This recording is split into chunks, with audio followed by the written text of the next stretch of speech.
ku qoran tahay ama D ay ku qoran tahay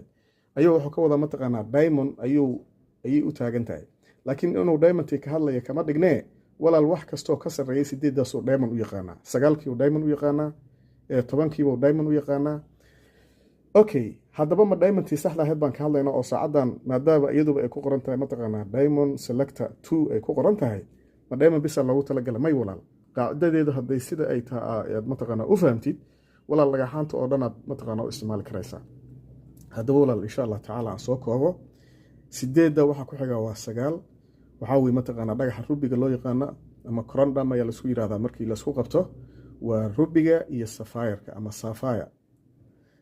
ayaa mataqaanaa musuutay gaara 9 okay 9 waxa ku xiga maxay yihiin waa 10 waxa weeye waa diamond walaal haddaba walaal markaa isku soo wada ururi dhagaxa aad soo urursatay hadda jidka aad ka hesho walaal ama guriga ku yaala ayaa wuxuu noqon karaa intaan mid ka mid ah tusaale kale hadda waa soo qaadnay intaan markuu maraya hadda waxay noo maraysaa 8 noo maraysaa waa hadda 8 waa ka waayo markii afar cagaar ah ama akhdar ah iyo afar mataqaanaa jaalla ama yellow ah markii la isku daro waxa weeye 8 bay ka dhigan tahay xabadan ku darayaa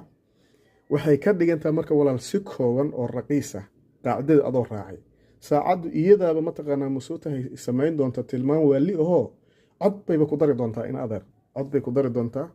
oo hadda kuwaan cod ma samaynayaan laakiin markay 9 afka la gasho la soco xabadaas markay ku darto oo hadda ku jirta 9kii oo hadda 4 lagu daray 2 meelood oo min 4 lagu daray hal waa 9 waxay ka dhigantaa marka xabada goobood markay gaarto dhagaxaasi ama sapphire noqon doonaa ama wuxuu noqon doonaa ruby walaal markay sii dhaafto ayada isbuuxi doontee oo halka isku xirtana waa saxoday waxa ku jirta xuduudii waxay buuxisay diamondka marka walaal insha Allah taala taasuna waa inta ku kala go'an doontid waa dheereeyay muhiimadu waa intaas aad baan idin salaam alaykum wa rahmatullahi taala wa barakaatuh